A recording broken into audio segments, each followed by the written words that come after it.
dubartoonni mucaa deessanii hin beekne qabee kan gadhiisu sinirraas kan ba'u kottaas. If you have been suffering of unfruitfulness or if you have been suffering of miscarriage, nama laaltaniin kaina warri qophooftanii dhuftan dafaas ba'a.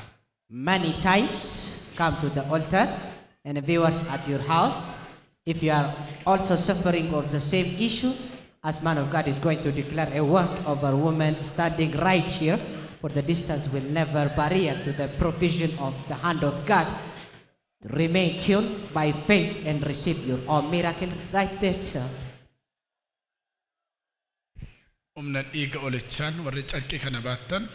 So you are carrying this close today. Ga'arraa carqeetu hin taane. Next year, not close. Dhiiga olichaan si eebbiseera. I bless you by the power in the blood of the Lamb. Ilma fidii kottu. May you bring a son. Ilma fidii kottu. May you bring a son. Ilma fidii kottu. Bring a son. Afura dhabdummaa sirraa cabseera. I break down that spirit of barrenness. Afura simma seense sirraa kaaseera. I remove that spirit of barrenness from your life. Abaarsa guyyaa keessa sitti dhufe cabseera. Cabseera.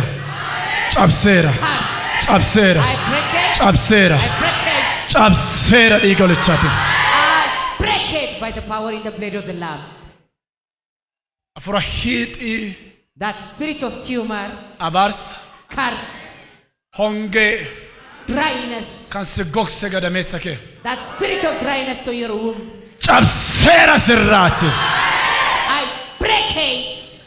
Dubbii Waaqayyoo inni gadameessa uume gogsuu beekaaree jedha. What the Bible says, will he dry the womb he has created? Akka isaan dhala baatan godha malee jedha dubbii Waaqayyoo. He will make them to carry baby. Faarsaa 67 Waaqayyo warra qobaa jiraataniif maatii kennaidha. As it is written in the book of Psalm, God will give a family Dhiiga olichaan sirratti haasa'eera. to the solitary. Dhiiga olichaan sirratti dubbadheera. Dhiiga olichaan. Dhiiga olichaan.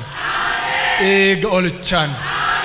Gadameessa keerraa humna dhabdummaa, humna masseenummaa, humna abaarsaa kaaseera. Kaaseera. Kaaseera. Kaaseera. Kaaseera. Kaaseera. Kaaseera. Kaaseera. Kaaseera. Kaaseera. Kaaseera. Kaaseera. Kaaseera. Kaaseera. Kaaseera. Kaaseera. Kaaseera dhiiga olichaatiin. I remove that spirit of barrenness from your life by the power in the blood of the Lamb. Qabe. Dhiiga olichaatiin. By the power in the blood of the Dhiiga Lamb. olichaatiin. By the power Dhiiga olichaatiin. in the blood of the Lamb. Afran maseenummaa sirraan kaasa. I remove Nan kaasa. that spirit of Nan kaasa. barrenness. Nan kaasa. I remove it. Irratti gadi bu'ii afura Waaqayyoo. Inni Maariyaam durba akka deessuuf wanta hin danda'amne inni seera uumamaa cabsitee akka durbi deessu goote afura Waaqayyoo irratti gadi bu'ii. Irratti gadi bu'ii. Inni namaaf hin danda'amne siif danda'ama. Inni kan qabne siif hiika qaba. Irratti gadi bu'ii. Irratti gadi bu'ii. Irratti gadi bu'ii. Irratti gadi bu'ii afura gooftichaa. Irratti gadi bu'ii. Irratti gadi bu'ii. Irratti gadi bu'ii.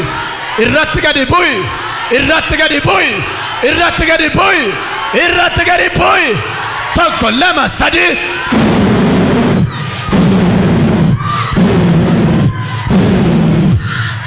Dhala sandalaba kondalaba randalaba sandalaba kondalaba. Humna dhiiga olichaatiin. Humna dhiiga olichaatiin. Humna dhiiga olichaatiin. Humna dhiiga olichaatiin. Humna dhiiga olichaan. Humna dhiiga olichaan. Humna dhiiga olichaan.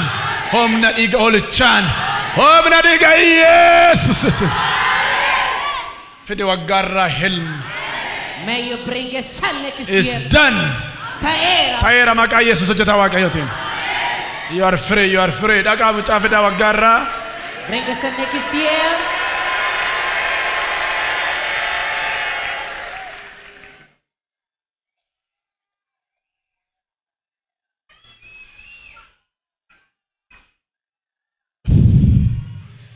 It takes the power of God.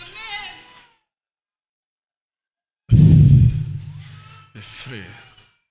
Be free. The mighty name of Jesus Christ. Be free.